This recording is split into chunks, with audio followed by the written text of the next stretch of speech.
ಅಮೋಘ ನ್ಯೂಸ್ಗೆ ಸ್ವಾಗತ. ನಾನು ಸ್ಮಿತಾ. ತುಮಕೂರಿನ ಪ್ರತಿಷ್ಠಿತ ಚಿನ್ನದ ಮಳಿಗೆ ಮಲಬಾರ್ ಗೋಲ್ಡ್ ಅಂಡ್ ಡೈಮಂಡ್ಸ್ ಸಂಸ್ಥೆಯ ವತಿಯಿಂದ ಸಿಎಸ್ಆರ್ ಯೋಜನೆಯಡಿಯಲ್ಲಿ 124 ಅರ್ಹ ವಿದ್ಯಾರ್ಥಿನಿಯರಿಗೆ 11,30,000 ಮೊತ್ತದ ವಿದ್ಯಾರ್ಥಿ ವೇತನ ವಿತರಣೆ ಮಾಡಲಾಯಿತು. ಕಾರ್ಯಕ್ರಮವನ್ನು ಉದ್ಘಾಟಿಸಿ ಮಾತನಾಡಿದ ತುಮಕೂರು ವಿಶ್ವವಿದ್ಯಾಲಯ ಕುಲಪತಿ ಪ್ರೊಫೆಸರ್ ವೆಂಕಟೇಶ್ವರಲು, ಸಮಾಜದಲ್ಲಿ ಕಾರ್ಪೊರೇಟ್ ಕಂಪನಿಗಳ ಜವಾಬ್ದಾರಿ ಮಹತ್ವದ್ದಾಗಿದೆ. ಕೇವಲ ಬಂಡವಾಳ ಮಾಡುವುದಷ್ಟೇ ಅಲ್ಲದೆ ಸಮಾಜದ ಒಳಿತಿಗಾಗಿ ಶ್ರಮಿಸುವ ಕೆಲಸವನ್ನ ಮಾಡಬೇಕು. ಆ ನಿಟ್ಟಿನಲ್ಲಿ ತುಮಕೂರಿನ ಮಲಬಾರ್ ಅಂಡ್ ಡೈಮಂಡ್ಸ್ ಕಂಪನಿ ಉತ್ತಮವಾಗಿ ಕಾರ್ಯನಿರ್ವಹಿಸುತ್ತಿದೆ ಅಂತ ಶ್ಲಾಘಿಸಿದರು.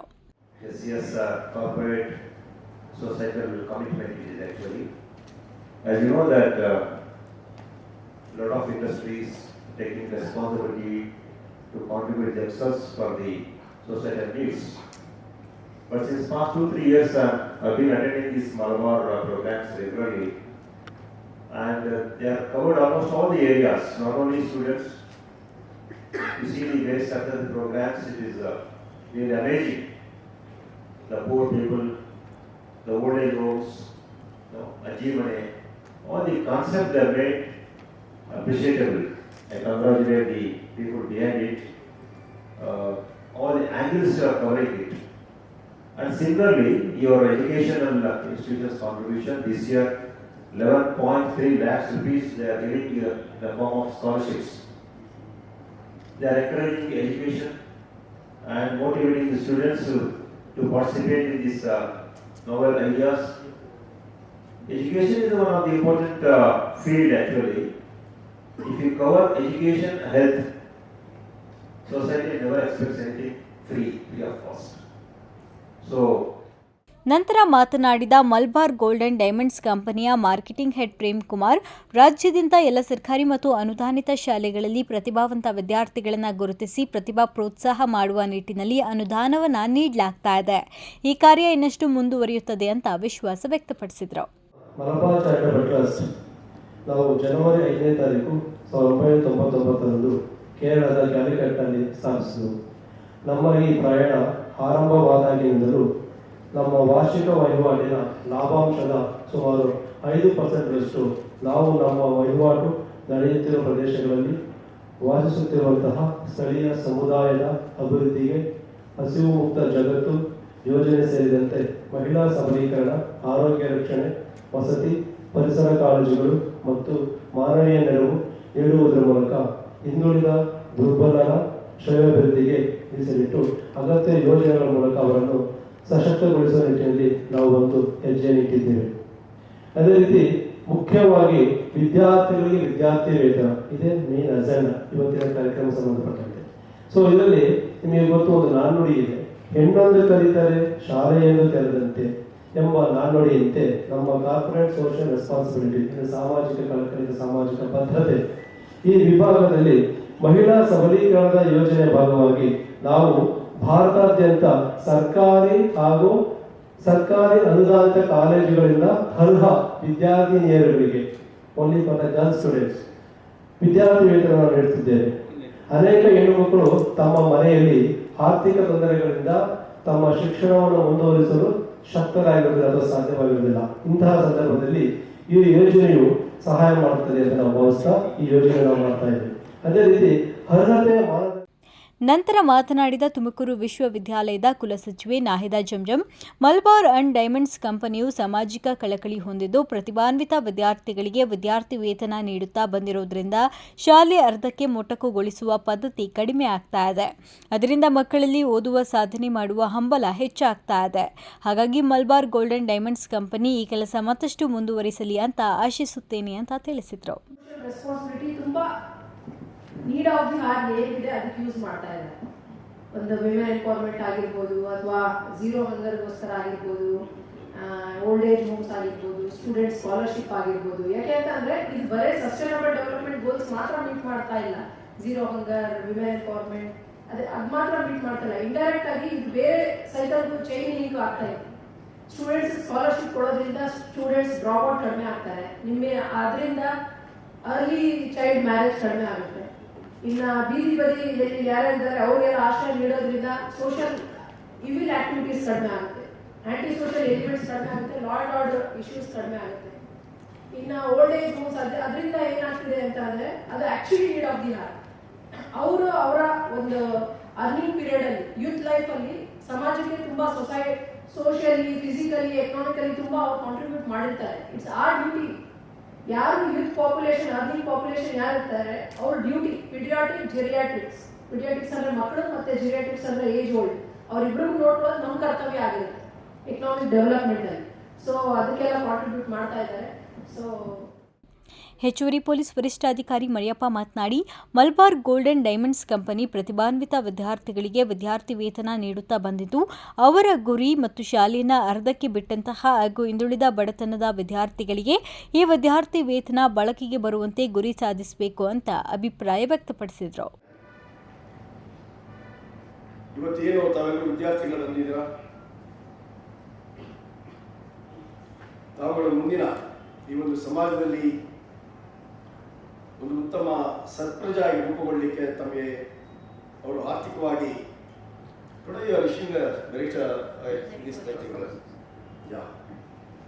ಇದು ಎಲ್ಲೋ ಒಂದು ಕಡೆ ನಾವು ನೋಡ್ತಾ ಇದ್ದೇವೆ. ಬಹಳಷ್ಟು ಮಟ್ಟದಲ್ಲಿ ಆರ್ಥಿಕ ಮುಗ್ಗಟ್ಟನ್ನ ಫೇಸ್ ಮಾಡಿ, ಸಮಸ್ಯೆಗಳನ್ನ ಫೇಸ್ ಮಾಡಿ ಬಹಳಷ್ಟು ಮಕ್ಕಳು ಇವತ್ತು ಡ್ರಾಪ್ ಔಟ್ ಆಗ್ತಾ ಇದ್ದಾರೆ. ಈ ನಿಟ್ಟಿನಲ್ಲಿ ಅವರಿಗೆ ನಾನೊಂದು ಮನವಿಯನ್ನು ಮಾಡ್ತೇನೆ. ಮೆರಿಟ್ ಜೊತೆಗೆ ಇವತ್ತು ನಿಮಗೆ ಸ್ಕಾಲರ್ಶಿಪ್ ಕೊಡ್ತಾ ಇದ್ದಾರೆ. ಇವತ್ತೆಲ್ಲೋ ಒಂದು ಕಡೆ ಮೈಗ್ರೆಂಟ್ಸ್ ಇರ್ಬೋದು, ಪಾವರ್ಟಿ ಲೈನಲ್ಲಿ ಬದುಕ್ತಾ ಇರ್ತಕ್ಕಂಥವ್ರು ಇರ್ಬೋದು, ಲೇಬರ್ ಕ್ಲಾಸ್ ಇರ್ಬೋದು, ಇಂಥ ಸ್ಥಳಗಳನ್ನು ಗುರುತಿಸಿ ಅಲ್ಲಿ ಡ್ರಾಪ್ ಔಟ್ ಆಗಿರ್ತಕ್ಕಂಥ ವಿದ್ಯಾರ್ಥಿಗಳನ್ನ ಪುನಃ ಶಾಲೆಗೆ ಸೇರಿಸ್ತಕ್ಕಂಥ ಕೆಲಸ ಕಾರ್ಯಗಳನ್ನು ಮಾಡಲಿಕ್ಕೆ ತಾವು ಪ್ರಯತ್ನ ಪಡಬೇಕಂತೇಳಿ ನನ್ನ ಮನವಿ. ನಾನೊಂದು ಚಿಂತನೆ ಮಾಡ್ತಾ ಇದ್ದೇನೆ, ಒಂದು ಟ್ರಸ್ಟ್ ಅಂತ ರಿಜಿಸ್ಟರ್ ಮಾಡಿ ಡ್ರಾಪ್ ಔಟ್ ಆಗ್ತಾ ಇರ್ತಕ್ಕಂಥ ಮಕ್ಕಳನ್ನ ಪುನಃ ಶಾಲೆಗೆ ಬರ್ತಕ್ಕಂಥ ಪ್ರಯತ್ನ ಮಾಡಬೇಕಂತ ನಾನು ಚಿಂತನೆ ಮಾಡ್ತಾ ಇದ್ದೇನೆ. ಕಾರ್ಯಕ್ರಮದಲ್ಲಿ ಪ್ರತಿಭಾನ್ವಿತ ವಿದ್ಯಾರ್ಥಿಗಳು ಉಪಸ್ಥಿತರಿದ್ದು, ಅವರಿಗೆ ವಿದ್ಯಾರ್ಥಿ ವೇತನವನ್ನು ವೇದಿಕೆ ಮೇಲಿನ ಗಣ್ಯರು ವಿತರಿಸಿದರು. ನ್ಯೂಸ್ ಡೆಸ್ಕ್, ಅಮೋಕ್ ಟಿವಿ, ತುಮಕೂರು. ಹೊರ ರಾಜ್ಯದಿಂದ ಕೊರಟಗೆರೆ ತಾಲೂಕಿನ ತೋವಿನಕೆರೆಗೆ ಆಗಮಿಸಿ ಅನಧಿಕೃತವಾಗಿ ಪ್ರಾರಂಭ ಮಾಡಿರುವ ಸೆಲೂನ್ ಅಂಗಡಿಯನ್ನ ಮುಚ್ಚಿಸುವಂತೆ ಆಗ್ರಹಿಸಿ ಸವಿತಾ ಸಮಾಜದಿಂದ ತಮ್ಮ 12 ಅಂಗಡಿ ಮಳಿಗೆಗಳನ್ನು ಸ್ವಯಂ ಪ್ರೇರಿತವಾಗಿ ಕಳೆದ 3 ದಿನದಿಂದ ಮುಚ್ಚಿ ಮುಷ್ಕರಕ್ಕೆ ಕರೆ ನೀಡಿರುವ ಘಟನೆ ಇತ್ತೀಚೆಗೆ ಬೆಳಕಿಗೆ ಬಂದಿದೆ. ಕೊರಟಗೆರೆ ತಾಲೂಕು ಚಿನ್ನರಾಯನದುರ್ಗ ಹೋಬಳಿ ತೋವಿನಕೆರೆ ಗ್ರಾಮದಲ್ಲಿ ಹೊರ ರಾಜ್ಯದಿಂದ ಬಂದಿರುವ ಮುಸ್ಲಿಂ ಕುಟುಂಬವೊಂದು ಕ್ಷೌರದ ಅಂಗಡಿಯನ್ನ ತೆರೆದಿದ್ದಾರೆ. ಇದರಿಂದ ಭಜಂತ್ರಿ ಸಮುದಾಯದ ಕುಟುಂಬಗಳಿಗೆ ಆರ್ಥಿಕವಾಗಿ ನಷ್ಟವಾಗಲಿದೆ ಅಂತ ಆರೋಪಿಸಿ 3 ದಿನದಿಂದ ಸವಿತಾ ಸಮಾಜದ ಅಂಗಡಿ ಮಾಲೀಕರಿಂದ ಮುಷ್ಕರಕ್ಕೆ ಕರೆ ನೀಡಿ ಗ್ರಾಮ ಪಂಚಾಯಿತಿ ಮುಂದೆ ಪ್ರತಿಭಟನೆ ನಡೆಸಿದ್ದಾರೆ. ಗ್ರಾಮ ಪಂಚಾಯಿತಿಯಿಂದ ಪರವಾನಗಿ ಪಡೆಯದೆ ಅನಧಿಕೃತವಾಗಿ ಮುಸ್ಲಿಂ ಕುಟುಂಬ ಸಲೂನ್ ತೆಗೆದಿದ್ದಾರೆ. ಆದ್ರಿಂದ ಇವರ ಅಂಗಡಿಯನ್ನ ಖಾಲಿ ಮಾಡಿಸಿ ನಮಗೆ ಅನುಕೂಲ ಕಲ್ಪಿಸಬೇಕು ಅಂತ ಕೊರಟಗೆರೆ ಸವಿತಾ ಸಮಾಜದ ಮುಖಂಡರು ಆಗ್ರಹಿಸಿದ್ದಾರೆ. ನಾವು ಕಳೆದ 16 ವರ್ಷದಿಂದ ಕೊರಟಗೆರೆ ಪಟ್ಟಣದಲ್ಲಿ ವಾಸವಿದ್ದೇವೆ. ನಮ್ಮದು ಸ್ವಂತ ಮನೆ ಮತ್ತು ಅಂಗಡಿಗಳಿದೆ. ಪಟ್ಟಣ ಪಂಚಾಯಿತಿ ಮತ್ತು ಗ್ರಾಮ ಪಂಚಾಯಿತಿಯಿಂದ ನಮಗೆ ಆಧಾರ್, ಐಡಿ ಮತ್ತು ರೇಷನ್ ಕಾರ್ಡ್ ಅನ್ನು ನೀಡಲಾಗಿದೆ. ನಮಗೆ ಗೊತ್ತಿರೋದು ಸಲೂನ್ ಕೆಲಸ ಅಷ್ಟೇ, ಬೇರೇನೂ ಗೊತ್ತಿಲ್ಲ. ದುಡಿದ ತಿನ್ನುವ ಕೈಗಳಿಗೆ ಸುಮ್ಮನೆ ತೊಂದರೆ ಕೊಟ್ಟರೆ ಜೀವನವನ್ನು ನಡೆಸೋದು ಹೇಗೆ ಅಂತ ಮುಸ್ಲಿಂ ಯುವಕ ತಮ್ಮ ಅಳಲನ್ನು ತೋಡ್ಕೊಂಡಿದ್ದಾರೆ. ತೋವಿನಕೆರೆಯಲ್ಲಿ ಸವಿತಾ ಸಮಾಜದ 12 ಅಂಗಡಿಗಳಿದೆ. ಮುಸ್ಲಿಂ ಕುಟುಂಬ ಕಳೆದ 4 ವರ್ಷದ ಹಿಂದೆ ಒಂದೇ ಒಂದು ಸಲೂನ್ ಅಂಗಡಿ ತೆರೆದು ಜೀವನವನ್ನು ಸಾಗಿಸ್ತಿದ್ರು. ಪ್ರತಿಯೊಬ್ಬರು ಕೆಲಸ ಮಾಡುವುದು ಹೊಟ್ಟೆಪಾಡಿಗಾಗಿ. ಆದರೆ ಒಟ್ಟಾಗಿ ಇಂತಿಷ್ಟು ಹಣ ಅಂತ ನಿಗದಿ ಮಾಡಿ ನಾಮಫಲಕ ಅಳವಡಿಸಿ ಆದೇಶ ಮಾಡಿ ಎಲ್ಲರಿಗೂ ದುಡಿಮೆಗೆ ಅನುಕೂಲ ಕಲ್ಪಿಸಬೇಕಾದ ಜವಾಬ್ದಾರಿ ಅಧಿಕಾರಿ ವರ್ಗ ತೆಗೆದುಕೊಳ್ಬೇಕಾಗಿದೆ. ನಮ್ಮ ತಮ್ಮ ಐತೆ, ತಮ್ಮ ಅದು ಸೆಪರೇಟ್ ಆಗಿದ್ದೆ. ತಮ್ಮಗೆ ಸೋಯಬ್ ಹೆಸರು ಐತೆ.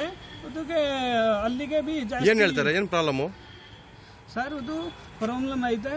ನಮ್ಮ ತಮ್ಮ ಮದುವೆ ಮಾಡಿದ್ರೆ ನಮ್ ಬೇರೆ ಅಂಗಡಿ ಬೇಕು ಅಂತ ಹೇಳ್ತಾರೆ. ಅದು ಬೇರೆ ಅಂಗಡಿ ಬೇಕಾ, ಕೊಟ್ಟಿಗೆರೆಗೆ 2 ಐತಾ, ಬೇಡ ಇಲ್ಲಿಗೆ ಕೊಟ್ಟಿಗೆರೆಗೆ ಬೇಡ, ತೊಯಿನಗೆರೆಗೆ ಮಾಡ್ತೇನೆ ಅಂತ ಹೇಳ್ತಾರದು.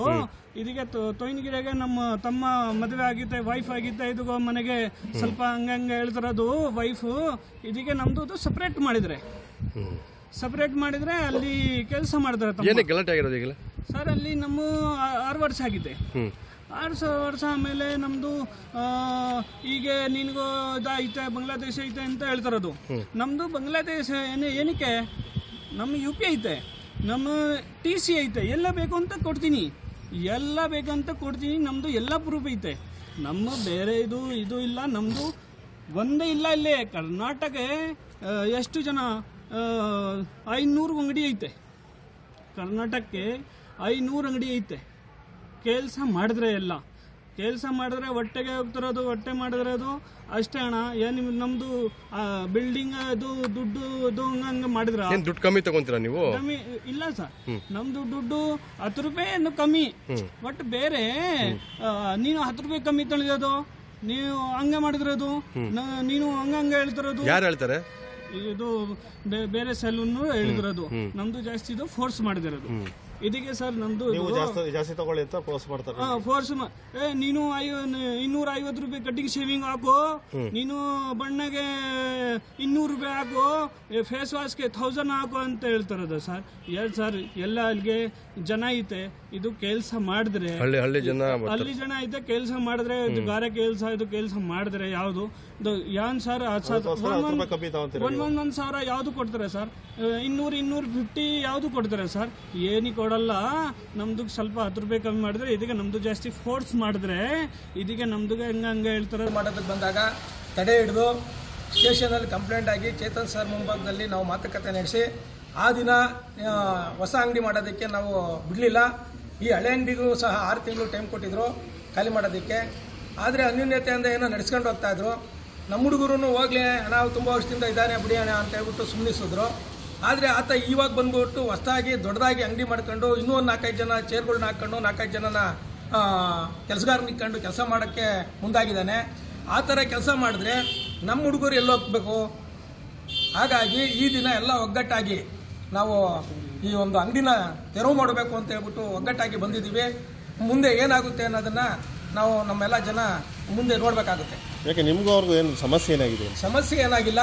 ಅದೇ ದೊಡ್ಡದಾಗಿ ಅಂಗಡಿ ಮಾಡೋಕೆ ಹೋಗಿದ್ರೆ ಅವ್ರು 7-8 ಚೇರ್ ಹಾಕೊಂಡ್ರೆ 2-2 ಚೇರ್ ಏನೋ ಅಂತ ನಮ್ಮ ಚಿಕ್ಕ ಅಂಗಡಿಗಳು ಒಬ್ಬೊಬ್ಬನೇ ಒಂಟಿಯಾಗಿ ಕೆಲಸ ಮಾಡ್ತಾ ಇರ್ತಾರೆ. ಅವ್ರ ಪಾಡೇನು? ಅವ್ನು ಬರ್ತಾನೆ 100 ರೂಪಾಯಿ ಕೆಲಸ ಮಾಡಿಬಿಡ್ತಾನೆ. ಈಗ ನಮ್ಮ ರೇಟಿಗೆ 50 ರೂಪಾಯಿ ಕಮ್ಮಿ ಮಾಡ್ತಾನೆ. ಅವಾಗ ಜನಸಂಖ್ಯೆ ಅಲ್ಲಿಗೆ ಹೋಗ್ತಾರೆ. ಅವ್ರ ಹತ್ರ 7-8 ಜನ ಇರ್ತಾರೆ. ಯಾರು ಮಾಡ್ತಾರೆ, ಕಳಿಸ್ತಾರೆ. ಅವಾಗ ನಾವೇನಾಗಬೇಕು ಅನ್ನೋದ್ರ ಬಗ್ಗೆ ಬಲವಂತವಾಗಿ ಅಂಗಡಿ ಮುಚ್ಚಿಸಬಾರ್ದಲ್ವಾ? ನೀವು ಯಾಕೆ ಮುಚ್ಚಕ್ಕೆ ಹೋದ್ರಿ? ಕಾನೂನು ರೀತಿಯಲ್ಲಿ ನೀವು ಹೋಗ್ಬೇಕು. ನಾವು ಬಲವಂತವಾಗಿ ಏನು ಅಂಗಡಿ ಮುಚ್ಚಿಸಿಲ್ವಲ್ಲ. ನಾವು ಮುಚ್ಚಿದಿರಂತಲ್ಲ ಅಲ್ಲಿ. ಯಾರು ಹೇಳಿದ್ದು? ನಾವು ಹೇಳಿದೀವಿ ಅಷ್ಟೇನೆ, ದೊಡ್ಡದು ಮಾಡಬೇಡಿ, ನಮ್ಮ ಅಧ್ಯಕ್ಷರು ಬರ್ತಾರೆ ಅಂತ ನಮ್ಮ ಹುಡುಗರು ಹೇಳವ್ರೆ. ಮಾತುಕತೆ ಆಗಲಿ ಅಲ್ಲಿವರೆಗೂ ನೀವು ಅಂಗಡಿ ಇದು ಮಾಡಬೇಡಿ, ದೊಡ್ಡದು ಮಾಡಬೇಡಿ ಅಂತ ಹೇಳಿದ್ದಾರೆ. ಬಲವಂತವಾಗಿ ಯಾರೇನು ಇದು ಇಲ್ಲ, ವಿಸ್ತಾರ ಮಾಡಬೇಡಿ ಅಂತ ಹೇಳಿದ್ರೆ. ಹೌದು. ಅದೇ ರೀತಿ ನಮ್ಮ ಹುಡುಗರು ಸಹ ಬೀಗ ಹಾಕಿದ್ದಾರೆ. ಇವತ್ತು ತೋಂಕೆರೆ ಗ್ರಾಮದಲ್ಲಿ ಎಲ್ಲೂ ಚೇಂಜ್ ಶಾಪ್ ತೆಗ್ದಿಲ್ಲ. ನಿಮ್ಮ ಅಂಗಡಿಗಳಿಗೂ ಬೀಗ ಹಾಕಿದೆ? ಹೌದು, ಎಲ್ಲ ಬೀಗ ಹಾಕಿದೆ. ಈಗ ತೋಂಕೆರೆ ಒಂದೇ ಭಾಗದಲ್ಲಿ ಈ ತರ ನಡೀತಾ ಇದೆಯಾ? ತಾಲೂಕಿನಲ್ಲಿ ಬೇರೆ ಕಡೆನೂ ಇದೇ ತರ ನಡೀತಾ ಇದೆ? ಕೊಡಗೆರೆ ಸಿಟಿನಲ್ಲೂ ಸಹ ನಡೀತು ಈ ಹಿಂದೆ. ಆ ಸಿಟಿನಲ್ಲಿ ಹೊಸದಾಗಿ ಮಾಡಕ್ ಬಂದಾಗ ನಾವು ಒಟ್ಟಾರೆ ಸೇರ್ಕೊಂಡು ಅವ್ರನ್ನ ಖಾಲಿ ಮಾಡಿಸ್ಕೊಟ್ವಿ. ಇಲ್ಲ ಮಾಡಕ್ ಬರಬೇಡಿ, ನಮ್ಗೇನೆ ಇಲ್ಲಿ ಕೆಲಸ ಇಲ್ಲ, ಹಾಗಾಗಿ ನಾವು ಇದನ್ನ ನಂಬ್ಕೊಂಡಿರೋ ನಾವೇನಾಗಬೇಕು ಅಂತೇಳಿ ಅವ್ರನ್ನ ವಾಪಸ್ ಕಳಿಸೋದು. ಹರೀಶ್, ಅಮೋಕ್ ಟಿವಿ, ಕೊರಟಗೆರೆ. ಶಿರಾ ತಾಲೂಕಿನ ಶ್ರೀ ವಣ್ಣಕಲ್ಲು ಮಲ್ಲೇಶ್ವರ ಜಾತ್ರಾ ಮಹೋತ್ಸವ ಮಾರ್ಚ್ 1 ಶನಿವಾರದಿಂದ ಮಾರ್ಚ್ 9 ಭಾನುವಾರವರೆಗೆ ಜರುಗಲಿದೆ ಅಂತ ಮಲ್ಲೇಶ್ವರ ಮಹಾಸಂಸ್ಥಾನ ಹೆಗ್ಗುಂದ ಸುಕ್ಷೇತ್ರ ಮಠದ ಪೀಠಾಧ್ಯಕ್ಷರು ಡಾಕ್ಟರ್ ಶ್ರೀ ಬಸವರಮಾನಂದ ಸ್ವಾಮೀಜಿಗಳು ಮಾಹಿತಿ ನೀಡಿದ್ದಾರೆ. ಜಾತ್ರಾ ಮಹೋತ್ಸವದಲ್ಲಿ ವನಕಲ್ಲು ಶ್ರೀ ಪ್ರಶಸ್ತಿ ಪ್ರದಾನ, ಗ್ರಾಮೀಣ ಕೃಷಿ ಮೇಳ, ರಸಮಂಜರಿ ಕಾರ್ಯಕ್ರಮ, ರೈತರ ಸಮಾವೇಶ, ಮಠದ ದ್ವಾರ ಬಾಗಿಲು ಮತ್ತು ಕಾಂಪೌಂಡ್ ಉದ್ಘಾಟನೆ ಮತ್ತು ಕನ್ನಡ ಮತ್ತು ಸಂಸ್ಕೃತಿ ಇಲಾಖೆ ಸಹಯೋಗದೊಂದಿಗೆ ಜಾನಪದೋತ್ಸವ ಕಾರ್ಯಕ್ರಮ ನಡೆಯಲಿದೆ. ಈ ಜಾತ್ರೆಯ ದಿವ್ಯ ಸಾನ್ನಿಧ್ಯವನ್ನು ಶ್ರೀ ಸಿದ್ದಲಿಂಗ ಸ್ವಾಮೀಜಿಗಳು ಹಾಗೂ ಶ್ರೀ ನಿರ್ಮಲಾನಂದನಾಥ ಮಹಾಸ್ವಾಮೀಜಿಗಳು ವಹಿಸಿಕೊಳ್ಳಲಿದ್ದಾರೆ ಎಂದು ಮಾಹಿತಿ ನೀಡಿದರು. ಇನ್ನು ಈ ಸಂದರ್ಭದಲ್ಲಿ ಜೆಡಿಎಸ್ ಹಿರಿಯ ಮುಖಂಡ ಆರ್ ಉಗ್ರೇಶ್, ಜಿಲ್ಲಾ ಪಂಚಾಯತ್ ಮಾಜಿ ಉಪಾಧ್ಯಕ್ಷ ಮುದಿಮಡು ರಂಗಶಾಮಣ್ಣ, ಸಿದ್ದಯ್ಯ ಮುಂತಾದವರು ಉಪಸ್ಥಿತರಿದ್ದರು. ಬುಕ್ಕಾಪಟ್ಟಣ ರಾಜು, ಅಮೋಕ್ ಟಿವಿ, ಶಿರಾ. ಬಸವಲಿಂಗಾಯ ನಮಃ. ಬಸವಾದಿ ಪ್ರಮಥರನ್ನ, ವಿಶ್ವದ ಎಲ್ಲ ದಾರ್ಶನಿಕರನ್ನ ಮಂದಿರದಲ್ಲಿ ಸ್ಮರಿಸುತ್ತಾ ಶ್ರೀ ವನಕಲ್ಲು ಮಲ್ಲೇಶ್ವರ ಜಾತ್ರಾ ಮಹೋತ್ಸವ 2025 1-3-2025ರಿಂದ 9-3-2025ರವರೆಗೆ 9 ದಿನಗಳ ಕಾಲ ವನಕಲ್ಲು ಮಲ್ಲೇಶ್ವರ ಜಾತ್ರಾ ಮಹೋತ್ಸವ 51ನೆಯ ವರ್ಷದ ಜಾತ್ರಾ ಮಹೋತ್ಸವ ನೆರವೇರ್ತಲಿರುವಂಥದ್ದು. ಈ ಕಾರ್ಯಕ್ರಮ ತುಂಬ ವಿಭಿನ್ನವಾಗಿ ಈ ಕಾರ್ಯಕ್ರಮ ಪ್ರತಿ ವರ್ಷ ಮೂಡಿ ಬರುವಂಥದ್ದು. ಈ ವರ್ಷದ ವಿಶೇಷತೆ ಅಂತಂದರೆ ರಾಜ್ಯ ಮಟ್ಟದ ಜನಪದೋತ್ಸವ ಮತ್ತು ರಾಜ್ಯ ಮಟ್ಟದ ಕವಿಕಾವ್ಯ ಸಮ್ಮೇಳನವನ್ನು ಏರ್ಪಡಿಸಿರುವಂಥದ್ದು.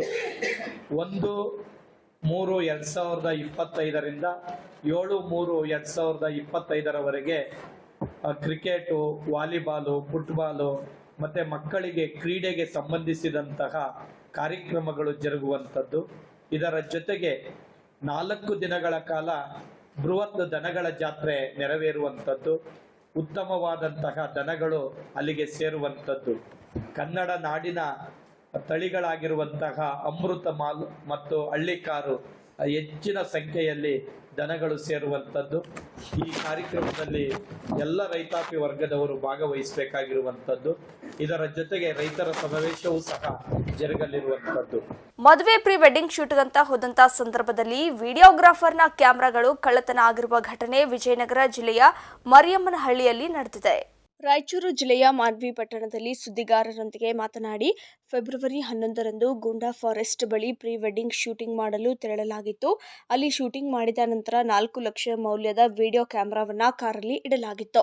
ಆದರೆ ಕಳ್ಳರು ಹಿಂಬದಿಯ ಕಾರಿನ ಗ್ಲಾಸ್ ಒಡೆದು ಹಾಕಿ ಕ್ಯಾಮೆರಾ ಕದ್ದೊಯ್ದಿದ್ದಾರೆ. ಈ ಸಂಬಂಧವಾಗಿ ಹಗರಿಬೊಮ್ಮನಹಳ್ಳಿ ಪೊಲೀಸ್ ಠಾಣೆಯಲ್ಲಿ ಫೆಬ್ರವರಿ 15ರಂದು ಪ್ರಕರಣ ದಾಖಲಾಗಿದ್ದು, ನನಗೆ ಪೊಲೀಸ್ ಠಾಣೆಯ ಮೇಲೆ ಅಪಾರವಾದ ನಂಬಿಕೆ ಇದೆ.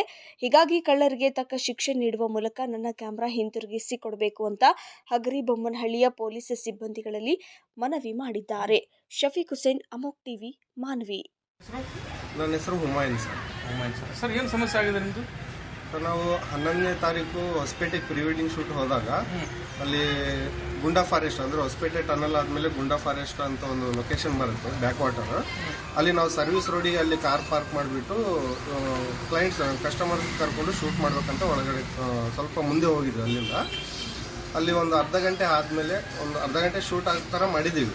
ಆಮೇಲೆ ನಮ್ಗೆ ನಮ್ಮ ಫ್ರೆಂಡ್ ಒಬ್ಬನು ಕಾಲ್ ಮಾಡಿ ಹೇಳ್ತಾನೆ, ಈ ಥರ ನಿಮ್ಮ ಕಾರಿನ ಗ್ಲಾಸ್ ಹೊಡೆದಿದೆ ಅಣ್ಣ ಅಂತ. ನಾವು ಅಲ್ಲಿಂದ ಓಡೇ ಬಂದು ನೋಡಿದರೆ ಹಿಂದೆ ಡಿಕ್ಕಿನ ಗ್ಲಾಸ್ ಎಲ್ಲ ಹೊಡೆದ್ಬಿಟ್ಟು ಅದರಲ್ಲಿರೋ 3 ಕ್ಯಾಮ್ರಾ ಬ್ಯಾಗ್ಗಳನ್ನು ಕಳ್ತನ ಮಾಡಿರ್ತಾರೆ ಸರ್. ಅದರಲ್ಲಿ ಕ್ಯಾಮ್ರಾ ಬ್ಯಾಗಲ್ಲಿ ನಂದು ಕೆನಾನ್ R5 ಕ್ಯಾಮೆರಾ ಮತ್ತು 2 ಲೆನ್ಸ್ಗಳು ಮತ್ತು ಇದಕ್ಕೂ ಮುಂಚೆ ನಾವು ದಾವಣಗೆರೆಗೆ ಹೋಗಿ ಎಂಗೇಜ್ಮೆಂಟ್ ಮಾಡಿರೋ ಶೂಟು ಮತ್ತು ಉಡುಪಿಯಲ್ಲಿ 2 ದಿನ ಪ್ರೀ ವೆಡ್ಡಿಂಗ್ ಶೂಟ್ ಮಾಡಿರೋ ಫೋಟೋ ವಿಡಿಯೋ ಡೇಟಾ ಎಲ್ಲ ಅದರಲ್ಲೇ ಇರುತ್ತೆ ಸರ್.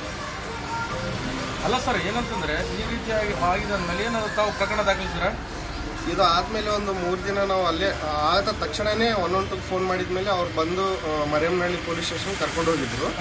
ಅಲ್ಲಿಂದ ಅವರು ಪೊಲೀಸ್ ಸ್ಟೇಷನಲ್ಲಿ ಅವರು ಒಂದು ಕಂಪ್ಲೇಂಟ್ ಬರ್ಕೊಂಡ್ಬಿಟ್ಟು ನಮಗೆ ಅಲ್ಲಿಂದ CC ಕ್ಯಾಮ್ರಾ ಅದೆಲ್ಲ ಅಲ್ಲಿ ಘಟನೆ ನಡೆದಿರೋ ಸ್ಥಳಕ್ಕೆ ಕರ್ಕೊಂಡು ಹೋದ್ರು. ಅಲ್ಲಿಂದ CC ಕೊರಟಗೆರೆ ಪಟ್ಟಣದ ಕಸಬಾ ಪ್ರಾಥಮಿಕ ಕೃಷಿ ಪತ್ತಿನ ಸಹಕಾರ ಸಂಘದ ನೂತನ ಅಧ್ಯಕ್ಷರಾಗಿ ವಿನಯ್ ಕುಮಾರ್ ಕೆಎಸ್ ಹಾಗೂ ಉಪಾಧ್ಯಕ್ಷರಾಗಿ ಸುಂದರಮ್ಮ ಕೆಎನ್ ಅವಿರೋಧವಾಗಿ ಆಯ್ಕೆಯಾಗಿದ್ದಾರೆ. ಡಿಸಿಸಿ ಬ್ಯಾಂಕ್ ನಿರ್ದೇಶಕ ಹನುಮಾನ್ ಮಾತನಾಡಿ, ರಾಜಣ್ಣ HC ಅವರ ರಾಜೀನಾಮೆಯಿಂದ ತೆರವಾಗಿದ್ದ ಅಧ್ಯಕ್ಷ ಸ್ಥಾನಕ್ಕೆ ಇಂದು ಅವಿರೋಧವಾಗಿ ಆಯ್ಕೆಯಾಗಿದ್ದಾರೆ. ಈ ಸಹಕಾರ ಸಂಘವು ಈ ಹಿಂದೆ ನಷ್ಟದಲ್ಲಿದ್ದ ಕಸಬಾ VSSN ಬ್ಯಾಂಕ್ ಕಾರ್ಯದರ್ಶಿ ಹಾಗೂ ಅಧ್ಯಕ್ಷರ ಪರಿಶ್ರಮದಿಂದ ಇಂದು ಕೊರಟಗೆರೆ ನಂಬರ್ 1 ಸ್ಥಾನದಲ್ಲಿದೆ ಎಂದರು. ಕೃಷಿ ಪತ್ತಿನ ಸಹಕಾರ ಸಂಘದ ಹೊಸ ಅಧ್ಯಕ್ಷರಾಗಿ ವಿನಯ್ ಕುಮಾರ್ ಅವರನ್ನ ಆಯ್ಕೆ ಮಾಡಿದ್ದಾರೆ. ಇಲ್ಲಿ ಸಂಘದಲ್ಲಿ ಸದ್ಯದಲ್ಲಿ ಈಗ 4 ಕೋಟಿವರೆಗೂ KCC ಸಾಲನ್ನು ನೀಡಿದ್ದಾರೆ. ಈಗ ಒಂದು 700 ಜನ ಕೊಟ್ಟಿದ್ದಾರೆ. ಇನ್ನು ಮುಂದೆ ಇರೋಕ್ಕೆ ಪೂರ್ತಿ KN ರಾಜಣ್ಣ ಹಾಗೂ ಗೃಹ ಸಚಿವರ ಇದರ ಮಾರ್ಗದರ್ಶನದಲ್ಲಿ ಉಳಿದಿರೋಕ್ಕೆಲ್ಲ ಸಹಕಾರ ಸಂಘದಿಂದ ಸಾಲ ಕೊಡಲು ಎಲ್ಲ ಪ್ರಯತ್ನ ಮಾಡಿ ವಿನಯ್ ಕುಮಾರ್ ಅವರು ಮಾಡ್ತಾರೆ ಅಂತೇಳಿ ನಾನು ಹೇಳ್ತೀನಿ. ನೂತನ ಅಧ್ಯಕ್ಷ ವಿನಯ್ ಕುಮಾರ್ ಮಾತನಾಡಿ, ಗೃಹ ಸಚಿವ ಡಾಕ್ಟರ್ ಜಿ ಪರಮೇಶ್ವರ್ ಹಾಗೂ ಸಹಕಾರ ಸಚಿವ KN ರಾಜಣ್ಣ ಅವರ ಆಶೀರ್ವಾದದೊಂದಿಗೆ ಎಲ್ಲಾ ನಿರ್ದೇಶಕರು ಸೇರಿದಂತೆ ಮುಖಂಡರುಗಳ ಸಹಾಯದಿಂದ ಅವಿರೋಧವಾಗಿ ಅಧ್ಯಕ್ಷನಾಗಿ ಆಯ್ಕೆ ಮಾಡಿದ್ದಾರೆ. ಅವರಿಗೆಲ್ಲ ನನ್ನ ಕಡೆಯಿಂದ ಅಭಿನಂದನೆಗಳು ತಿಳಿಸಿದರು. ಮಂತ್ರಿಗಳಾದ KN ರಾಜಣ್ಣ ಅವರು, ರಾಜೇಂದ್ರ ಅವರು ನಮಗೆಲ್ಲ ಸಹಕಾರ ಕೊಟ್ಟು ಇವತ್ತು ಅವಿರೋಧವಾಗಿ ಆಯ್ಕೆ ಮಾಡಿದ್ರೆ ಈ ಸೊಸೈಟಿನ ಉನ್ನತ ಮಟ್ಟಕ್ಕೆ ತಾಣೋಗ್ತೀವಿ ಅಂತ ಹೇಳಿ ನಾವೆಲ್ಲ ಸಹಕಾರದಿಂದ ರಾಜಣ್ಣವರಾಗಲಿ, ಪರಮೇಶ್ ಸಾಹೇಬರಾಗಲಿ, ನಮ್ಮ ಕಸ್ಬಾ ಸೊಸೈಟಿ ಇವತ್ತು ಟೌನು ನಿಯರೆಸ್ಟ್ ಇರೋದ್ರಿಂದ ಒಂದು ಅಭಿವೃದ್ಧಿ ಮಾಡಬೇಕು. ನಾವೆಲ್ಲ ಹೋಗಿ ಸಹಕಾರ ಕೇಳ್ತೀವಿ. ರಾಜಣ್ಣವ್ರನ್ನು, ಪರಮೇಶ್ವರ್ನು ನಮ್ಮ ಕಸ್ಬಾ ಸೊಸೈಟಿನ ಇನ್ನೂ ಉನ್ನತ ಮಟ್ಟಕ್ಕೆ ತಗೊಂಡೋಗಿ ಇನ್ನೂ ಹೆಚ್ಚಿನ ಸಾಲ, ಈಗಾಗಲೇ ನಾವು ಸುಮಾರು ಒಂದು 4.25 ಕೋಟಿ ಸಾಲ ಕೊಟ್ಟಿದ್ದೀವಿ ನಮ್ಮ ಸೊಸೈಟಿಯಿಂದ. ಇನ್ನೂ ಹೋಗಿ ನಾವು ಕೇಳಿ ಬಡವರ ಪರವಾಗಿ ಕೆಲಸ ಮಾಡ್ತೀವಿ. ನಮ್ಮ ಸೊಸೈಟಿಗೆ ಇನ್ನೂ ಒಳ್ಳೆ ಹೆಸರು ತರ್ತೀವಿ ಅಂತೇಳಿ ನಾನೆಲ್ಲ ಆಯಿಸ್ತೀನಿ. ನಮ್ಮ ರಾಜಣ್ಣವರು ಮತ್ತು ಪರಮೇಶ್ ಸಾಹೇಬರು ಸೇರಿ ನಮಗೊಂದು ಅನುದಾನ ಮಾಡಿಕೊಟ್ಟು ನಮಗೊಂದು ಒಳ್ಳೆ ಕಸಬಾದಾಗ ಒಂದು ಬಿಲ್ಡಿಂಗ್ ಮಾಡೋಣ ಅನ್ನೋದು ನಮ್ಮ ಆಸೆ ಎಲ್ಲ ಇದೆ. ನಮ್ಮ ಡೈರೆಕ್ಟರ್ಗಳೆಲ್ಲ ಸೇರಿ ಮಾಡಿದ್ದೀವಿ. ಇದು ದೊಡ್ಡ ಸೊಸೈಟಿ ಆಗಿದೆ. ಕೋಲಾರದ ಒಕ್ಕಲೇರಿ ಗ್ರಾಮದಲ್ಲಿ ಖಾಸಗಿ ಕ್ಲಿನಿಕ್ನಲ್ಲಿ ಚುಚ್ಚುಮದ್ದು ಪಡೆದ ಬಳಿಕ ಯುವಕ ಸಾವನ್ನಪ್ಪಿದ್ದು ವೈದ್ಯನ ನಿರ್ಲಕ್ಷ್ಯ ಕಾರಣ ಆಗಿದೆ ಅಂತ ಪೋಷಕರು ಆಕ್ರೋಶ ವ್ಯಕ್ತಪಡಿಸಿದ್ದಾರೆ. ಕೋಲಾರ ತಾಲೂಕು ಒಕ್ಕಲೇರಿ ಗ್ರಾಮದಲ್ಲಿ ಜ್ವರದಿಂದ ಬಳಲುತ್ತಿದ್ದ ನಾಗೇಂದ್ರ ಎಂಬ ಯುವಕ ಸನ್ ರೈಸ್ ಕ್ಲಿನಿಕ್ನ ವೈದ್ಯ ಡಾಕ್ಟರ್ ರಫೀಕ್ ಎಂಬುವರ ಬಳಿ ಚುಚ್ಚುಮದ್ದು ಪಡೆದುಕೊಂಡಿದ್ದ. ಚುಚ್ಚುಮದ್ದು ಪಡೆದ ನಂತರ ಯುವಕ ಮೃತಪಟ್ಟಿರುವುದಾಗಿ ಪೋಷಕರು ಆರೋಪಿಸಿದ್ದಾರೆ. ಕೋಲಾರ ಗ್ರಾಮಾಂತರ ಪೊಲೀಸ್ ಠಾಣಾ ವ್ಯಾಪ್ತಿಯಲ್ಲಿ ಘಟನೆ ಸಂಭವಿಸಿದೆ. ಯಾವುದೇ ಒಂದು ಸಮಾಜವು ಅಭಿವೃದ್ಧಿಯತ್ತ ಸಾಗಬೇಕಾದರೆ ಶಿಕ್ಷಣ ಮತ್ತು ಸಂಘಟನೆಯಿಂದ ಮಾತ್ರ ಸಾಧ್ಯ ಅಂತ ಗುಬ್ಬಿಯಲ್ಲಿ ಶಾಸಕ ಎಸ್ಆರ್ ಶ್ರೀನಿವಾಸ್ ತಿಳಿಸಿದ್ದಾರೆ. ಗುಬ್ಬಿ ತಾಲೂಕಿನ ಕಡಬ ಗ್ರಾಮದಲ್ಲಿ ತಾಲೂಕು ಮಟ್ಟದ ಶ್ರೀ ಸವಿತಾ ಮಹರ್ಷಿ ಜಯಂತ್ಯೋತ್ಸವವನ್ನು ಉದ್ಘಾಟಿಸಿ ಮಾತನಾಡಿದ ಅವರು, ಮಕ್ಕಳಿಗೆ ಮೊದಲು ಶಿಕ್ಷಣ ನೀಡಬೇಕು. ಮಕ್ಕಳು ಶಿಕ್ಷಣವಂತರಾದರೆ ಸಮಾಜವನ್ನು ಸಂಘಟಿಸಿ ಸಮಾಜದ ಮುಖ್ಯ ಅಭಿವೃದ್ಧಿಗೆ ಶ್ರಮಿಸುತ್ತಾರೆ. ಈ ಯುಗವು ಐಟಿ ಬಿಟಿ ಯುಗವಾಗಿದ್ದು ತುಮಕೂರಿನಿಂದ ಚೆನ್ನೈನವರೆಗೂ ಬೃಹತ್ ಐಟಿ ಉದ್ಯಮ ಸ್ಥಾಪಿತವಾಗುತ್ತಿದೆ. ಹಾಗಾಗಿ ಮಕ್ಕಳನ್ನು ಶಿಕ್ಷಣವಂತರನ್ನಾಗಿ ಮಾಡಿ ಪ್ರತಿಯೊಬ್ಬ ಹುಟ್ಟಿದ ಮನುಷ್ಯನು ತನ್ನ ಸಮುದಾಯಕ್ಕೆ ಹಾಗೂ ಸಮಾಜಕ್ಕೆ ಯಾವುದಾದ್ರೂ ಒಂದು ಉನ್ನತ ಕೊಡುಗೆಯನ್ನು ನೀಡಬೇಕು. ಆಗ ಆ ಮನುಷ್ಯನ ಹುಟ್ಟಿಗೆ ಒಂದು ಅರ್ಥ ಸಿಗುತ್ತೆ. ಸಮಾಜ ನನಗೆ ಏನು ಮಾಡಿದೆ ಎನ್ನುವ ಬದಲು ನಾನು ಸಮಾಜಕ್ಕೆ ಏನು ಕೊಡುಗೆ ನೀಡಿದ್ದೇನೆ ಎಂಬುದನ್ನು ಅರಿವು ಮಾಡಿಕೊಳ್ಳಬೇಕು ಅಂತ ತಿಳಿಸಿದರು. ಸಮಾಜವನ್ನು ನೀವೇನಾದ್ರೂ ಕಟ್ಟಬೇಕು ಅಂದ್ರೆ ನೀವೆಲ್ಲರೂ ಕೂಡ ಸಂಘಟಿತರಾಗಬೇಕಾಗುತ್ತೆ. ಆ ಕೆಲಸವನ್ನ ಇವತ್ತು ನಿಮ್ಮ ಸಮಾಜದ ವತಿಯಿಂದ ಮಾಡಿದಿರ. ಅದ್ರ ಜೊತೆಯಲ್ಲಿ ಅನೇಕ ಕಲಾವಿದರನ್ನ ಗುರುತಿಸಿ ಅವರಿಗೆ ಸನ್ಮಾನಿಸ್ತಕ್ಕಂಥ ಒಂದು ಕಾರ್ಯಕ್ರಮ ಮತ್ತೆ ಎಲ್ಲಾ ವಿದ್ಯಾರ್ಥಿಗಳನ್ನ ಪ್ರೋತ್ಸಾಹಿಸ್ತಕ್ಕಂಥ ಅವ್ರಿಗೆ ಹೆಚ್ಚು ಅಂಕ ಪಡೆದಿರ್ತಕ್ಕಂಥವ್ರನ್ನ ಪ್ರೋತ್ಸಾಹಿಸ್ತಕ್ಕಂಥ ಒಂದು ಉತ್ತಮವಾಗಿರ್ತಕ್ಕಂಥ ಕಾರ್ಯಕ್ರಮವನ್ನ ನೀವು ಮಾಡಿದ್ದೀರಾ. ನಾನು ಈ ಕಾರ್ಯಕ್ರಮವನ್ನು ಸಂಘಟನೆ ಮಾಡಿರ್ತಕ್ಕಂಥ ಎಲ್ಲ ಸಂಘಟನೆಗೂ ಕೂಡ ತುಂಬ ಹೃದಯದ ಧನ್ಯವಾದ. ಬರಬೇಕು ಅಂದ್ರೆ ಈ ರೀತಿಯ ಸಂಘಟನೆಗಳು ಆಗ್ಬೇಕಾಗುತ್ತೆ.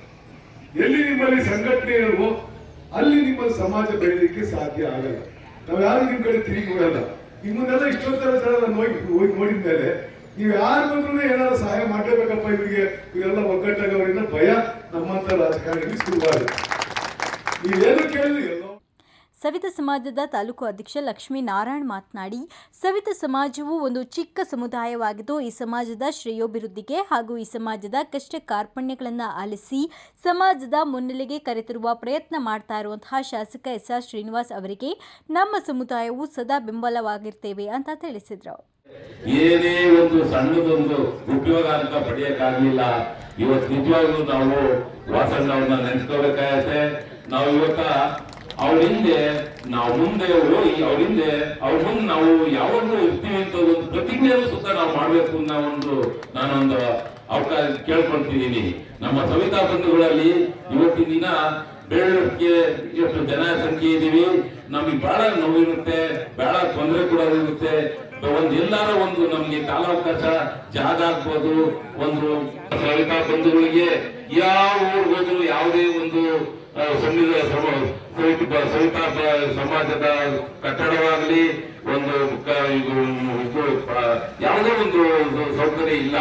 ಆದ್ರೆ ವಾಸಣ್ಣವ್ರ ಮನೆ ಹತ್ರ ಹೋದಾಗ ಒಂದೇ ಒಂದು ಮಾತು ಹೇಳೋದು, ಕಡದಿಂದಲೇ ಹೋಗಿದ್ವಿ, ಬೇರೆ ತರನು ಹೋಗಿದ್ವಿ, ಒಂದೇ ಮಾತು ಹೇಳಿದ್ದವರು, ಅಲ್ಲಪ್ಪ ನೀವು ಕಡದಲ್ಲಿ ಇದೀವಿ ಇರ್ತೀರಾ, ಕಡಕ್ಕೆ ಎಷ್ಟು ಸಲ ಬಂದ್ರು ನೀವೇನಾರ ನಮ್ಮನ್ನ ಕೇಳಿದಲೇ ಇದ್ರೆ ನಾವ್ ಹೆಂಗೆ ಏನು ಗುಡ್ಸೋದು ಅಂತ ಅವತ್ತೇ ನೇರವಾಗಿ ಹೇಳಿದ್ರು. 10 ಲಕ್ಷ ರೂಪಾಯಿ 2 ಹಂತದಲ್ಲಿ ಮಕ್ಕಳಪ್ಪ ಅಂತ ಹೇಳಿದಲೇ ತಕ್ಷಣವೇ ನಮಗೆ ಒಂದು ಈ ಸಂದರ್ಭದಲ್ಲಿ ಸವಿತಾ ಸಮಾಜದ ಪ್ರತಿಭಾವಂತ ಮಕ್ಕಳಿಗೆ ಪ್ರೋತ್ಸಾಹಿಸಿ ಪುರಸ್ಕರಿಸಲಾಯಿತು. ವೇದಿಕೆಯಲ್ಲಿ ಮುಕುಂದರಾಜ್, ಮಾಜಿ ಜಿಲ್ಲಾ ಪಂಚಾಯತ್ ಸದಸ್ಯ ಜಗನ್ನಾಥ್, ನರಸಿಂಹಮೂರ್ತಿ, ಕಟ್ವಲ್ ರಂಗನಾಥ್, ರಾಜೇಶ್, ನವೀನ್, ಗೋವಿಂದರಾಜ್ ಹಾಗೂ ಸವಿತಾ ಸಮಾಜದ ಮುಖಂಡರುಗಳು ಹಾಜರಿದ್ದರು. ರಂಗನಾಥ್, ಅಮೋಕ್ ಟಿವಿ, ಗುಬ್ಬಿ. ದೇವನಹಳ್ಳಿ ಮಿನಿ ವಿಧಾನಸೌಧದಲ್ಲಿ ಸಾರ್ವಜನಿಕರಿಗೆ ಮೂಲಭೂತ ಸೌಕರ್ಯ ಇಲ್ಲದೆ ಪರದಾಡುವ ಪರಿಸ್ಥಿತಿ ಎದುರಾಗಿದೆ ಅಂತ ಆಕ್ರೋಶ ವ್ಯಕ್ತಪಡಿಸಿದ್ದಾರೆ. ದೇವನಹಳ್ಳಿ ಮಿನಿ ವಿಧಾನಸೌಧ ಕಟ್ಟಡದಲ್ಲಿ ರೆವೆನ್ಯೂ, ಉಪನೋಂದಣಿ, ಸರ್ವೆ, ಆಹಾರ, ಕಾರ್ಮಿಕ ಇಲಾಖೆ ಚುನಾವಣೆ ಶಾಖೆ ಹಾಗೂ ತಹಶೀಲ್ದಾರ್ ಕಚೇರಿ ಕಾರ್ಯನಿರ್ವಹಿಸುತ್ತಿದೆ. ಇಷ್ಟು ಭವ್ಯವಾದ ಕಟ್ಟಡದಲ್ಲಿ ಮೂಲಸೌಕರ್ಯ ನೀಡುವಲ್ಲಿ ಅಧಿಕಾರಿಗಳು ವಿಫಲರಾಗಿದ್ದು, ಪ್ರಜಾ ವಿಮೋಚನಾ ಬಹುಜನ ಸಮಿತಿಯ ಸಂಸ್ಥಾಪಕ ರಾಜ್ಯಾಧ್ಯಕ್ಷ ಬಿಜ್ಜವಾರ ನಾಗರಾಜ್ ಮಾತನಾಡಿ, ಪ್ರತಿದಿನ ಸಾವಿರ ಸಂಖ್ಯೆಯಲ್ಲಿ ಸಾರ್ವಜನಿಕರು ತಮ್ಮ ಕೆಲಸಗಳ ನಿಮಿತ್ತ ಬಂದು ಹೋಗುತ್ತಾರೆ. ಎಲ್ಲರಿಗೂ ತಿಳಿದಂತೆ ಆಡಳಿತ ಸೌಧದಲ್ಲಿ ಅಂದೇ ಕೆಲಸವಾದ ಉದಾಹರಣೆ ಇಲ್ಲ. ಸಾರ್ವಜನಿಕರು ಬಂದು ಗಂಟೆಗಟ್ಟಲೆ ಕಾಯುವ ಪರಿಸ್ಥಿತಿ ಸಾಮಾನ್ಯ. ಅಂಥದ್ರಲ್ಲಿ ಸಮಸ್ಯೆ ಪರಿಹರಿಸಲು ಅಧಿಕಾರಿಗಳು ಎಚ್ಚೆತ್ತುಕೊಳ್ಳಬೇಕು ಅಂತ ತಿಳಿಸಿದರು. ಈಗ ತಾಲೂಕು ಆಡಳಿತ ಸೌಧ ದೇವನಹಳ್ಳಿ ಗ್ರಾಮೀಣ ಭಾಗಕ್ಕೆ ಒಂದು ವಿಧಾನಸೌಧ ಇದ್ದಂಗೆ. ಬೆಂಗಳೂರಲ್ಲಿ ಕೆಂಗಲ್ ಹನುಮಂತಯ್ಯ ಅವರು ಕಟ್ಸ್ಕೊಟ್ರು. ಆದರೆ ನಮ್ಮ ದೇವನಹಳ್ಳಿಯಲ್ಲಿ ನಮ್ಮ ವಿಧಾನಸೌಧದ ಮುಖ್ಯಮಂತ್ರಿಗಳ ಒಂದು ಅನುಪಸ್ಥಿತಿಯಲ್ಲಿ ನಮಗೆ ಮಿನಿ ವಿಧಾನಸೌಧ ಕಟ್ಕೊಟ್ಟಿದ್ದಾರೆ. ಆದರೆ ಬಹಳಷ್ಟು ರೆವಿನ್ಯೂ ಬರುವಂಥದ್ದು ನಮ್ಮ ಮಿನಿ ವಿಧಾನಸೌಧದಿಂದ. ಯಾಕಂದರೆ ವಿಧಾನಸೌಧದಲ್ಲಿ ನೋಂದಣಿ ಕಚೇರಿ ಇದೆ, ಉಪನೋಂದಣಿ ಕಚೇರಿ ಇದೆ. ಈ ಕಚೇರಿಗೆ ಪ್ರತಿದಿನ ಸಾವಿರಾರು ಸಂಖ್ಯೆಯಲ್ಲಿ ಜನ ಬರ್ತಾರೆ ಏನೋ ನೋಂದಣಿಗೆ. ಆದರೆ ಇಲ್ಲಿ ಮೂಲಭೂತ ಸೌಕರ್ಯಗಳು ಇಲ್ಲ. ಮೂಲಭೂತ ಸೌಕರ್ಯಗಳಂದ್ರೆ ಶೌಚಾಲಯದ ಸಮಸ್ಯೆ ಎದ್ದು ಕಾಣ್ತಾ ಇದೆ ನಮ್ಮಲ್ಲಿ. ಈ ಶೌಚಾಲಯ ವ್ಯವಸ್ಥೆಯನ್ನ ಅಧಿಕಾರಿಗಳಿಗೆ ಮಾತ್ರ ಮಾಡ್ಕೊಂಡಿದ್ದಾರೆ, ಪಬ್ಲಿಕ್ಗೆ ಯಾವುದೇ ರೀತಿಯಲ್ಲಿ ಅನುಕೂಲ ಮಾಡಲಿಲ್ಲ. ಆದರೆ ಈ ಸಾರ್ವಜನಿಕರಿಂದ ಬರುವಂತ ದುಡ್ಡನ್ನ ಅವರು ಬಳಸ್ಕೊಂಡು ಅವ್ರಿಗೆ ಮಾತ್ರ ಶೌಚಾಲಯ, ಬಡವರಿಗೆ ಮಾತ್ರ ಶೌಚಾಲಯ ಇಲ್ಲ. ಆಮೇಲೆ ಎರಡನೇದು, ಅಲ್ಲಿ ಕುಡಿಯುವ ನೀರಿನ ವ್ಯವಸ್ಥೆ ಇಲ್ಲ. ಸಾವಿರಾರು ಜನ ಸಾರ್ವಜನಿಕರು ಬರ್ತಾರೆ, ಅಲ್ಲಿ ಕುಡಿಯುವ ನೀರಿನ ವ್ಯವಸ್ಥೆ ಇಲ್ಲ ನಮ್ಮ ಆಡಳಿತ ಸೌಧದಲ್ಲಿ. ಆದ್ರೆ ಸರ್ಕಾರದಿಂದ ಬರುವಂತ ಅಧಿಕಾರಿಗಳು ಯಾವುದೇ ರೀತಿಯಾಗಿ ಸಾರ್ವಜನಿಕರಿಗೆ ಮೂಲಭೂತ ಸೌಕರ್ಯಗಳನ್ನು ಮಾಡಬೇಕಂತ ಹೇಳ್ಬಿಟ್ಟು ಯಾವುದೇ ಅಧಿಕಾರಿಗಳು ಪ್ರಯತ್ನ ಪಟ್ಟಿಲ್ಲ. ಇದಕ್ಕೆ ಸಂಬಂಧಪಟ್ಟ ಅಧಿಕಾರಿಗಳು ಈ ಜನರಿಗೆ ಮೂಲಭೂತ ಸೌಕರ್ಯಗಳನ್ನು ಒದಗಿಸಿಕೊಡ್ಬೇಕು. ಈಗ ಬಂದಿರುವಂತಹ ತಹಸೀಲ್ದಾರ್ ಅವರು ಪಾರ್ಕಿಂಗ್ ವ್ಯವಸ್ಥೆಯನ್ನು ಸುವಿಸ್ತಾರವಾಗಿ ಮಾಡಿದ್ದಾರೆ. ಪುರಸಭೆಯ ಒಂದು ಅನುಪಸ್ಥಿತಿಯನ್ನು ತೆಗೆದುಕೊಂಡು ಪಾರ್ಕಿಂಗ್ ವ್ಯವಸ್ಥೆ ಇಲ್ಲದ ಸ್ಥಿತಿಯಲ್ಲಿದ್ದಾಗ ಅದನ್ನು ಸರಿದೂಗಿಸುವಂತ ಕೆಲಸವನ್ನ ಮನೆ ತಹಸೀಲ್ದಾರ್ ಅವರು ಮಾಡಿದರೆ ಒಳ್ಳೆಯ ಕೆಲಸ ಮಾಡಿದ್ದಾರೆ. ಆದ್ರೆ ಅದೇ ರೀತಿಯಾಗಿ ಬಡ ಜನರಿಗೆ, ಸಾರ್ವಜನಿಕರಿಗೆ ಕುಡಿಯುವ ನೀರಿನ ವ್ಯವಸ್ಥೆ ಮತ್ತೆ ಶೌಚಾಲಯ ವ್ಯವಸ್ಥೆಯನ್ನು ಮಾಡಿಕೊಟ್ರೆ ತುಂಬಾ ಅನುಕೂಲವಾಗ್ತದೆ. ಈಗಿನ ತಹಸೀಲ್ದಾರ್ ಅವರು ಜನಪರವಾಗಿ ಕೆಲಸ ಮಾಡ್ತಾರೆ. ಅವರು ಇದನ್ನು ಕೂಡ ಮಾಡಿದ್ರೆ ತುಂಬಾ ಅನುಕೂಲ ಆಗುತ್ತೆ. ರೈತ ಮಂಜುನಾಥ್ ಮಾತನಾಡಿ, ದೇವನಹಳ್ಳಿ ಆಡಳಿತ ಸೌಧದಲ್ಲಿ ಮೂಲಭೂತ ಸೌಕರ್ಯ ಮರೀಚಿಕೆಯಾಗಿದೆ. ಸಾಕಷ್ಟು ಸಂಖ್ಯೆಯಲ್ಲಿ ಜನಸಂದಣಿ ಇರುವ ಸೌಧದಲ್ಲಿ ಶೌಚಾಲಯ ವ್ಯವಸ್ಥೆ, ಕುಡಿಯುವ ನೀರಿನ ವ್ಯವಸ್ಥೆ ಇಲ್ಲ. ಒಂದೆಡೆ ಶೌಚಾಲಯವಿದೆ, ಅದಕ್ಕೆ ಅಧಿಕಾರಿಗಳು ತಮ್ಮ ಆಸ್ತಿ ಎಂಬಂತೆ ಬೀಗ ಜಡಿದು ಸಾರ್ವಜನಿಕರ ಉಪಯೋಗಕ್ಕೆ ಇಲ್ಲವಾಗಿದೆ. ಮಕ್ಕಳು, ಮಹಿಳೆಯರು, ವೃದ್ಧರು, ಸಕ್ಕರೆ ಕಾಯಿಲೆ ಇರುವವರು ಬಂದಾಗ ತುಂಬಾ ಪರಿತಪಿಸುತ್ತಾರೆ. ಯಾವುದಾದರೂ ಮರಗಳನ್ನು ಹುಡುಕುವ ಪರಿಸ್ಥಿತಿ ಎದುರಾಗ್ತಾ ಇದೆ ಅಂತ ಬೇಸರ ವ್ಯಕ್ತಪಡಿಸಿದ್ದಾರೆ. ದೇವನಹಳ್ಳಿ ತಾಲೂಕಲ್ಲಿ ನಮ್ಮ ಎಲ್ಲ ಸಾರ್ವಜನಿಕವಾಗಿ ಒಂದು ವ್ಯವಸ್ಥೆಗಳಿಲ್ಲ. ತಾಲೂಕು ಆಫೀಸಲ್ಲಿ ಶಕ್ತಿ ಸೌಧ ಅಂತ ಏನಿದೆ, ಅಲ್ಲಿ ಒಂದು ಮಿನಿ ವಿಧಾನಸೌಧದಲ್ಲಿ ಸಾರ್ವಜನಿಕರು ಕ್ರಯ ಅಥವಾ ದಾಖಲೆ ಪತ್ರಗಳಿಗೆ ಏನಾದರೂ ಹೋಗ್ತಾನೆ ಇರ್ತಾರೆ. ಸಾಕಷ್ಟು ಜನಸಂದಣಿ ಇದೆ. ಆದರೆ ಶೌಚಾಲಯವನ್ನು ಲಾಕ್ ಮಾಡ್ಕೊಂಡು ಬೀಗ ಹಾಕ್ಕೊಂಡು ಬರೀ ಇವ್ರಿಗೆ ಆಫೀಸರ್ ಉಪಯೋಗಕ್ಕೆ ಅಂತ ಇಟ್ಕೊಂಡಿದ್ದಾರೆ. ಅದನ್ನು ಯಾವುದೇ ಒಂದು ಸಾರ್ವಜನಿಕರಿಗೆ ಉಪಯೋಗ ಸಿಗ್ತಾ ಇಲ್ಲ. ಅದರಿಂದ ಅಲ್ಲೊಂದು ಸಾರ್ವಜನಿಕವಾಗಿ ಒಂದು ಶೌಚಾಲಯನ ಸಪ್ರೇಟಾಗಿ ನಿರ್ಮಾಣ ಮಾಡಿ ಆದರೂ ಕೊಡಬೇಕು. ಇಲ್ಲಾಂದರೆ ಸಾರ್ವಜನಿಕರು ಉಪಯೋಗಿಸೋಕ್ಕೆ ಅದ್ರ ಜೊತೆ ಅವಕಾಶ ಮಾಡಿಕೊಡ್ಬೇಕು. ಹಾಗಾಗಿ ಶುಗರ್ ಇರೋಂಥವ್ರು, ಪಾಪ ಸಾಕಷ್ಟು ವಯಸ್ಸಾದಂಥವ್ರು ಬರ್ತಾರೆ. ಅವ್ರಿಗೆ ಯಾರಿಗೂ ಅವಕಾಶ ಇಲ್ಲದೆ ಪಾಪ ಸಾಕಷ್ಟು ಪರದಾಡ್ತಾ ಇದ್ದಾರೆ. ಅದಕ್ಕೊಂದು ತಹಸೀಲ್ದಾರ್ ಆಗಲಿ ಇದು ಸಂಬಂಧಪಟ್ಟ ಅಧಿಕಾರಿಗಳ ಗಮನ ಹರಿಸಿ ಒಂದು ಶೌಚಾಲಯ ನಿರ್ಮಾಣ ಮಾಡಬೇಕು ಸಾರ್ವಜನಿಕವಾಗಿ, ಅಥವಾ ಅದನ್ನು ಸಾರ್ವಜನಿಕ ಬಳಕೆಗೂ ಕೊಡಬೇಕು ಅಂತ ನನ್ನ ಅನಿಸಿಕೆ. ಮತ್ತು ಸಾಕಷ್ಟು ರಸ್ತೆ ಇಕ್ಕಟ್ಟಾಗ್ತಾ ಇದೆ. ಆ ರಸ್ತೆ ಬದಿ ಎಲ್ಲ ಒಂದು ಸ್ವಲ್ಪ ಎಕ್ಸ್ಟೆಂಡ್ ಮಾಡಿ ರಸ್ತೆನ ಟೌನಲ್ಲಿ ಓಡಾಡೋಂಥ ಇದು ನಾಗರಿಕರಿಗೆ ಮತ್ತು ಸಾರ್ವಜನಿಕರ ತಾಲೂಕು ಆಫೀಸಿಂದ ಹಳೆ ಬಸ್ ಸ್ಟ್ಯಾಂಡ್ವರೆಗೂ ಆಗಲಿ ಸಾಕಷ್ಟು ಇಕ್ಕಟ್ಟಾಗ್ತಾ ಇದೆ. ಡಿಪೋ ಬಸ್ಗಳು ಬರ್ತವೆ, ಡಿಪೋಗೆ ಹೋಗೋಕ್ಕೆ ದಾರಿ ಇಲ್ಲ. ಆ ರಸ್ತೆನ ಇಕ್ಕಟ್ಟಾಗ್ತದೆ, ಅಲ್ಲೆಲ್ಲ ಗಾಡಿಗಳಾಗ್ತದೆ, ಅಲ್ಲಿ ಯಾವುದೇ ಒಂದು ಪೊಲೀಸ್ ವ್ಯವಸ್ಥೆ ಇರಲ್ಲ. ದೇಶದ ಪ್ರಧಾನಮಂತ್ರಿಗಳು ಬಯಲು ಮುಕ್ತ ಶೌಚಾಲಯಗಳು, ಅನೇಕ ಯೋಜನೆಗಳು ನೀಡಿದರು. ಅದು ಇಂತಹ ಸರ್ಕಾರಿ ಕಚೇರಿಗಳಲ್ಲಿ ಉಪಯೋಗವಾಗದಿರುವುದು ಶೋಚನೀಯ ಸಂಗತಿ ಎಂದರು. ಇನ್ನು ಮುಂದೆ ಆದರೂ ಸಾರ್ವಜನಿಕರ ಕೂಗು ಅಧಿಕಾರಿಗಳಿಗೆ ಕೇಳಿ ಮೂಲ ಸೌಕರ್ಯ ನೀಡುತ್ತಾರಾ ಕಾದು ನೋಡಬೇಕಿದೆ. ಅಕ್ಷಯ್ ವಿ, ಅಮೋಕ್ ಟಿವಿ, ದೇವನಹಳ್ಳಿ. ಸಮರ್ಪಕ ವಿದ್ಯುತ್ ಪೂರೈಕೆ ಮಾಡುವಂತೆ ಆಗ್ರಹಿಸಿ ಚಾಮರಾಜನಗರ ಜಿಲ್ಲೆಯ ನಲ್ಲೂರಿನ ಗ್ರಾಮದಲ್ಲಿ ರೈತರು ಸೆಸ್ಕಾಂ ಅಧಿಕಾರಿಗಳನ್ನ ಗ್ರಾಮದಲ್ಲಿಯೇ ದಿಗ್ಬಂಧನ ಹಾಕಿ ಘೇರಾವ ಹಾಕಿದ್ದಾರೆ. ಹನೂರು ತಾಲೂಕಿನ ತಮಿಳುನಾಡು ಗಡಿಯಂಚಿನಲ್ಲಿರುವ ನೆಲ್ಲೂರು ಗ್ರಾಮದಲ್ಲಿನ ವಿದ್ಯುತ್ ಪರಿವರ್ತಕೆ ಅಳವಡಿಸಿದೆ. ಆದರೆ ಪದೇ ಪದೇ ಬೂಸ್ಟರ್ ಸುಟ್ಟು ಹೋಗುತ್ತಿರುವ ಹಿನ್ನೆಲೆ ಕಳೆದ 1 ತಿಂಗಳಿನಿಂದ ನಿರಂತರವಾಗಿ ಸಮಸ್ಯೆಯಾಗುತ್ತಿದೆ. ಇದರಿಂದ ಜಮೀನುಗಳಲ್ಲಿ ಬೆಳೆದಿರುವ ಫಸಲನ್ನು ಉಳಿಸಿಕೊಳ್ಳಲು ಕಷ್ಟವಾಗಿದೆ ಎಂದು ಸೆಸ್ಕಾಂ ಅಧಿಕಾರಿಗಳಿಗೆ ದೂರು ನೀಡಿದ್ದರು. ಅಧಿಕಾರಿಗಳು ಬೂಸ್ಟರ್ ಅಳವಡಿಸಲು ಹೋಗಿದ್ದಂತಹ ವೇಳೆಯೂ ವಿದ್ಯುತ್ ಟ್ರಾನ್ಸ್ಫಾರ್ಮರ್ನಲ್ಲಿ ದಿಢೀರ್ ಬೆಂಕಿ ಬಿದ್ದು ಅದು ಕೂಡ ಸುಟ್ಟು ಹೋಗಿದೆ ಅಂತ ಆಕ್ರೋಶ ಹೊರಹಾಕಿದ್ರು.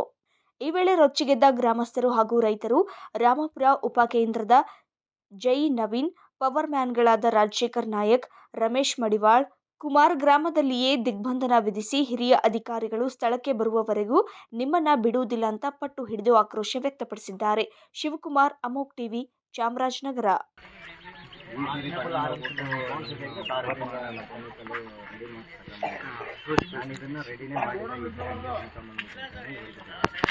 ರೀತಿಯಲ್ಲೂ ಸಮಸ್ಯೆ ತುಂಬ ಜಾಸ್ತಿ ಆಗ್ಬಿಟ್ಟು ಬರೀ 80 ವೋಲ್ಟೇಜ್ 70 ವೋಲ್ಟೇಜ್ ಬರ್ತಾಯಿದೆ ಐಪಿಯಲ್ಲಿ. ಡೆಲ್ಲಿ ಪೊಲೀಸ್ 20 ಕಿಲೋಮೀಟರ್ ಬರ್ತಾನೆ ನಮಗೆ ಇದರಲ್ಲಿ ಒಂದು ಪವರ್ ಸ್ಟೇಷನ್ ವ್ಯವಸ್ಥೆನೇ ಇಲ್ಲ. Next night time open delta ಕೊಡ್ತಾಯಿದ್ದಾರೆ. ಬರೀ 3 ಫೇಸಲ್ಲಿ ಒಂದು ಐಪಿನೇ ರನ್ ಮಾಡ್ತಾರೆ. ಇವಾಗ ನಮ್ಮ ಜಮೀನುಗಳೆಲ್ಲರಿಗೂ ತುಂಬ ಸಮಸ್ಯೆ ತರಬೇಕಾಗಿದೆ. ಅದಕ್ಕೆ ಒಂದು ವ್ಯವಸ್ಥೆ ಬೇಕಾಗುತ್ತೆ. ಮುಂದುವರಿಸ್ತಾ ಇದ್ದೀವಿ. ಪೊಲೀಸಲ್ಲಿ ಮಾಡ್ತೀವಿ. ಮೊದಲು ಎಲ್ಲರೂ ನಮಸ್ಕಾರ. ಈ ಭಾಗಕ್ಕೆ ಮೊದಲು ನಿರಂತರ ಕೇಬಲ್ ಹಾಕ್ತಿದ್ರು, ಕೇಬಲ್ಲು ಪದೇ ಪದೇ ಕೈ ಕೊಡ್ತಾ ಇತ್ತು. ಅದರಿಂದ ಇವಾಗ ಎಲ್ಲರೂ ತಾವು ಇದನ್ನು ಮಾಡ್ತಾರೆ. ಇದಿಷ್ಟು ಸುದ್ದಿಗಳು ನೋಡ್ತಾ ಇರಿ ಅಮೋಕ್ ಟಿವಿ, ಎಂದೆಂದಿಗೂ ನಿಮ್ಮೊಂದಿಗೆ.